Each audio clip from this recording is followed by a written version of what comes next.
10 উইকেটের বিশাল জয় বন্ধুরা। এক ম্যাচ আগেই কিন্তু 5 ম্যাচ টি20 সিরিজ ভারত নিজেদের নামে করলো। আর যেটা সকালবেলার ভিডিওতে বলেছিলাম যে ভারত আজকের ম্যাচটাও একতরফা জিতবে, একতরফাই কিন্তু জিতলো 10 উইকেটের বিশাল জয়। আজকের ম্যাচে প্রথমে ব্যাটিং করে জিম্বাবুয়ে 152 রান করে, যে রানটা অন্যান্য দিনের থেকেও আজকে একটু অর্ধেক হলেও মনে হচ্ছিল না জিম্বাবুয়ে একটা রান করেছে। 8 ওভার পর্যন্ত তাদের তো কোনো উইকেটই পড়েনি। কিন্তু বন্ধুরা, যে রানটা জিম্বাবুয়ে করেছিল ভারতের এই ব্যাটিং লাইন আপের থেকে কি রানটা কি অনেক বেশি ছিল? মোটেই না। যেখানে আজকেও আমরা দেখতে পেলাম যে শুভমান গিল কিন্তু তার জায়গা ছাড়েনি।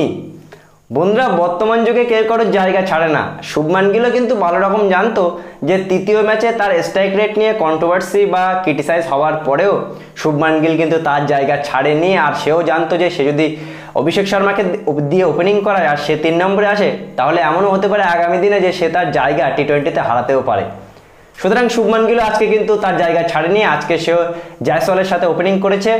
আর যেখানে আমরা দেখতে পাচ্ছি যে বন্ধুরা, জয়সওয়াল ব্রিলিয়ান্ট ইনিংস, 53 বলে 93 রানের একটা বিশাল ইনিংস খেললো। যদিও শেষ দিকে মনে হচ্ছিল সেঞ্চুরিটা করলে ভালো হতো, গিল আরেকটু সোলো খেললে ভালো হতো। কিন্তু এই দিকে যদি গিল সোলো খেলতো তাহলে আজকে গিলও গালাগালি বা ক্রিটিসাইজের সমালোচনার শিকার হতে পারতো। শুভমান গিলও 39 বলে 58 রানের একটা ইনিংস খেলেছে, যে ইনিংসটা বন্ধুরা সত্যি কথা বলতে মনে হচ্ছিল যে অভিষেক শর্মাকে সুযোগ দিলে ভালো করতো। জয়সওয়াল আর অভিষেক শর্মাকে সুযোগ দিলে সত্যি ভালো করতো। যদিও এটা সত্য যে গিল আমাদের ফর্মে ফিরে এসেছে, ব্যাক টু ব্যাক দুটো 50 করেছে, কিন্তু সত্যি কথা বলতে অভিষেক শর্মা যে স্ট্রাইক রেটে খেলে সেই স্ট্রাইক রেটে কিন্তু তাকে দিয়ে ওপেনিং করানোটা একেবারে উচিত ছিল। যদিও সবাই মনে করছিল যে আজকে শুভমান গিল 3 নম্বরে খেলতে পারে, অনেকেই প্রেডিকশন করছিল অভিষেক শর্মাকে ওপেনিং করাতে পারে। কিন্তু ভাই গিল নিজের জায়গা ছাড়বে না। এই বর্তমান যুগে ভাই কেউ কারোর জায়গা ছাড়তে চায় না। গিলও তার জায়গা ছাড়বে না, আর ছাড়েনি, অভিষেক শর্মাকে দিয়ে ওপেনিং করায়নি। যদিও 15 ওভার 2 বলে ভারত 152 রান ইজিলি তুলে দেয়, যেখানে বন্ধুরা শুভমান গিল আর জয়সওয়াল মিলে রানটা তুলে দেয়। অভিষেক শর্মা বা মিডল অর্ডারে কোনো ব্যাটসম্যানের আর আসার সুযোগ হয়নি। কিন্তু বোলিংয়ে আজকে আমাদের চেন্নাই তুষার দেশপান্ডে সুযোগ পেয়েছে, আর সুযোগ পেয়েই কেমন কাজে লাগিয়েছে।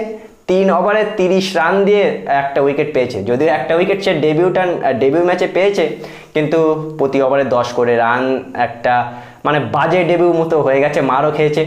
অভিষেক শর্মা সে তো ব্যাটিং করতে পারেনি, কিন্তু বোলিং করেও আজকে একটা উইকেট পেয়েছে, সেটা দেখেও ভালো লাগছে। খলিল 2টো উইকেট পেল, শিবম দুবেকে দিয়েও বন্ধুরা বোলিং করিয়েছে, শিবম দুবেও একটা উইকেট পেয়েছে।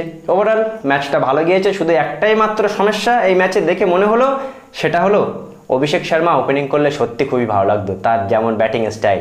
জয়সওয়াল আর অভিষেক শর্মা ব্যাটিং করলে ভাবো তো এই রানটা 10 ওভারে উঠে যেত কিনা। যাই হোক বন্ধুরা, শুভমান গিল তার প্রথম ক্যাপ্টেন্সিতে সিরিজ জিতলো 1 ম্যাচ আগেই। পঞ্চম ম্যাচটা কিন্তু কালকেই।